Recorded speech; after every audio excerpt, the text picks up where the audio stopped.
Welcome to the Political Matrix News. Politics, people, local, regional, national news. Political Matrix News keeps you informed. We have the sources, we have the truth from inside the Political Matrix.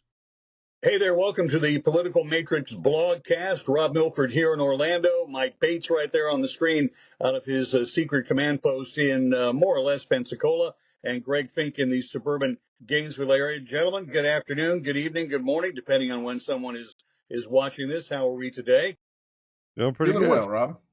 All right, we're one day after the Super Tuesday, where the nomination has been locked up. We are one day, the Wednesday before the State of the Union message on Thursday night from President Biden, just to put this in framework. By the way, guys, what world leader is short of breath, having mobility issues, and getting daily medical attention?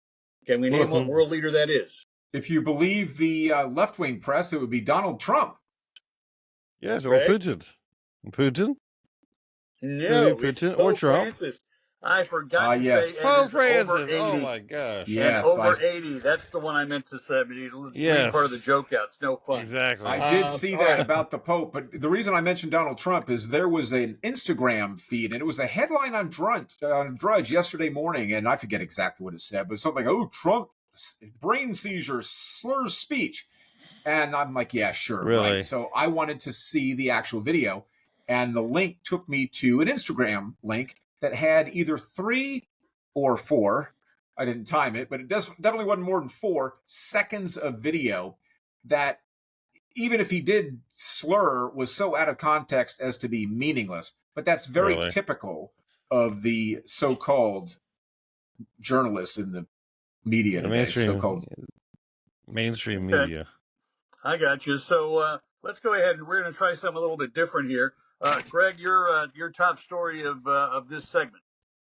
I think that my top story is how graceful Nikki Haley was, and basically eating her own words and eating crow. I have to be overly mean about Bates, it. What's your top story? Wait a minute. Mike, what's his top story? It's been a very predictable week. My top story is the Supreme Court's unanimous decision about the 14th Amendment, but that was to be expected by anybody with a brain, which obviously rules out most leftist commentators. But the other thing was the primary, obviously, Super Tuesday.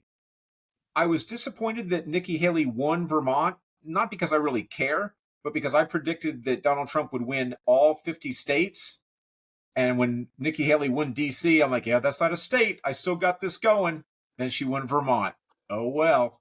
Hey, my prediction came true. I said on the show last week that on Wednesday after the Super Tuesday, Nikki Haley would bow out. She indeed did bow out. My top story is James Carville doubting what Biden is capable of. And he said it was very telling when he didn't do the Super Bowl interview, which is about as many softballs as you could possibly hit. Right. And he dumped out of that. And he said, Carville, who was Bill Clinton's brains really behind that, is he tells us, I think he's a pretty straight shooter for being as liberal as it is, but he doesn't think that the Democrats have a way to deal with the Biden age issue. All right, Supreme Court 9-zip in favor of Donald Trump, 14th Amendment. Colorado, you cannot restrict this guy off the ballot. Oh, by the way, he hasn't been charged with insurrection. He has not been arrested, has not been convicted. So take it away from there, Mike. Well, first of all, the 14th Amendment doesn't require a criminal conviction. Okay, so let's get that out of the way. Having said that, though, there is a very specific statute in U.S. Code. It's Title 18, Section 2383, that defines insurrection. And do you know how many times Donald Trump was charged with that?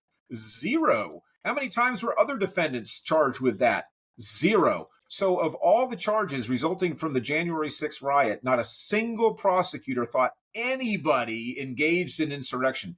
So it was a lie from the very beginning to even say that Donald Trump was engaging in insurrection. So that was pathetic to begin with, that attempt. But that actually isn't why the Supreme Court ruled as they did. They never determined that Trump did or did not engage in insurrection. It was solely based on Section 5 of the 14th Amendment, and that is that only Congress has the authority to enforce the provisions of the 14th Amendment. And since Congress didn't disqualify Trump, states cannot. So all the other questions were unanswered, which I found disappointing but not surprising. It's very common to the court to give a very narrow decision.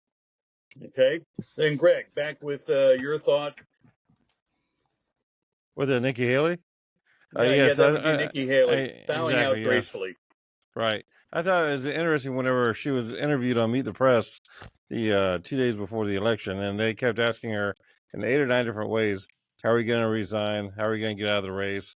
How are you going to endorse? And the whole idea is that the election's still in 2 days. And she kept on saying, I still have 2 days to campaign, and we don't want to go ahead and sound like we're defeated already.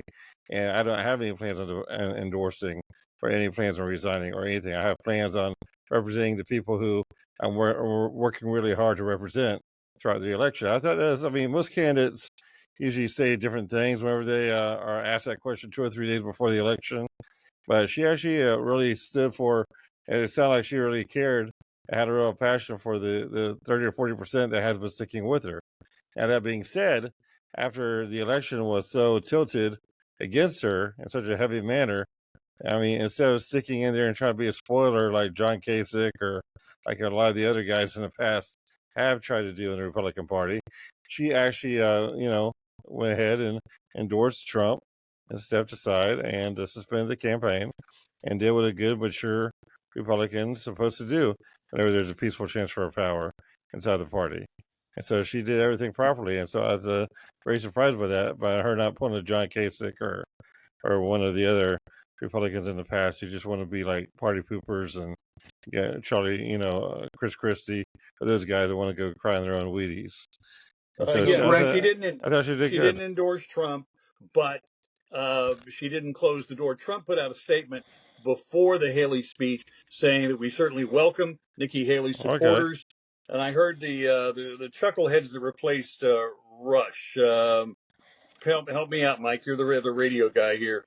Travis and somebody. I never listened to it. Buck and Travis, right. Yeah. Oh, no, Trump hasn't appealed to those people. Well, no, the statement came in 2 hours before your radio show started, and I actually forwarded that to them. Whether they got it, I have no idea.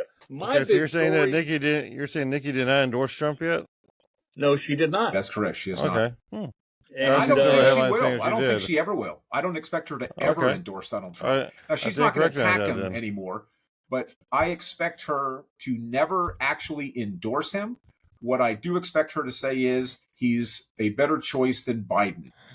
Is that an endorsement? It's about as soft a one as possible. So I don't think she's going to say, I support Donald Trump, and so should you. I don't see those words ever coming out of her mouth. It'll be very soft support. And I expect that it will be entirely positioned, not as a pro-Trump vote, but as an anti-Biden vote. Yeah, probably so. But the other part is, God forbid something happens to Donald Trump between now and July. She's the next thing up. She's it. No, I disagree with that. I disagree with that. And here's the reason why. This is simply a matter of the rules of the party, okay? If it's not Donald Trump, it can literally be anybody the delegates to the RNC convention decide is going to be. They could nominate me if they wanted to, right? They're not going to. I'm not predicting that, but they could nominate anybody. And I tell you right now, it is not going to be Nikki Haley. Not a chance. All right. That's pretty fair. We come back in our next segment. We're going to talk about Jason Palmer, now the second leading Democratic presidential nominee.